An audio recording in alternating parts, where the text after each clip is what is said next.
आता स्वरूप एवढं का खुश आहे ते तुम्हाला व्हिडिओच्या आधी समजलं असेल. तर दिवाळीच्या सुट्टीनंतर आम्ही पुण्याला आलो, कारण का दुसऱ्या दिवशी लगेच स्वरूपचं स्कूल होतं आणि जाताना आम्ही आहे ना घरात कॉक्रोच झाले होते, त्यामुळे कॉक्रोचची पावडर टाकली होती. दुकानामध्ये अगदी सहज इझिली भेटते, 30-35 रुपयाला भेटते आणि खूप इफेक्टिव्ह आहे. त्यामुळे घरातले आहे ना बऱ्यापैकी म्हणजे 90% कॉक्रोच कमी झालेले आहेत आणि त्यामुळे आम्ही आहे ना दिवाळीची क्लिनिंग केली नव्हती. म्हटलं कॉक्रोचची पावडर टाकल्यानंतर घरी आल्यावरती आपल्याला घर पूर्ण डीप क्लीन करायची होती. त्यामुळे सगळं म्हणजे घरातलं सामान देखील मी भरलं नव्हतं.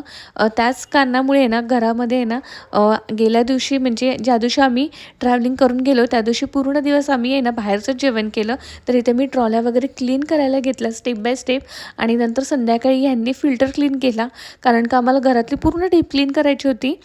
तर इथे बघा फिल्टर कसा क्लीन केलेला आहे. जर ह्याच्यावरती तुम्हाला माहिती पाहिजे असेल ना तर नक्की मला कमेंट करून सांगा, त्याचा मी डिटेल व्हिडिओ बनवेल. तर त्यानंतर संध्याकाळी आहे ना परत पार्सल मागवलं, कारण का आधी सांगितल्याप्रमाणे घरात काहीच सामान नव्हतं. तर इथे बघा नूडल्स मागवले होते मुलांच्या आवडीचे. आणि त्यानंतर आहे ना आता पिठं नव्हती म्हणून आहे ना सगळ्यात आधी मला सगळे आहे ना डबे वगैरे क्लीन करायचे होते. तर त्यासाठी आहे ना घरात पीठ नाही आहे, त्यामुळे मी दुसरं ऑप्शन शोधत होती. तर एकदम इझी आणि जे मुलांना आवडेल असेल तर रात्रीच्या जेवणासाठी पावभाजी केली होती.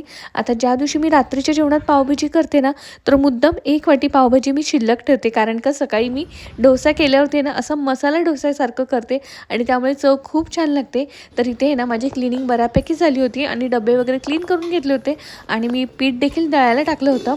आणि तोपर्यंत म्हटलं काय करावं, तर आहे ना बिर्याणी करायची होती. तर इथे बघा चटणी शिल्लक होती डोस्याची, त्याच्यामध्ये मी कांदा कट केला आणि ती बिर्याणीबरोबर खूप छान लागते.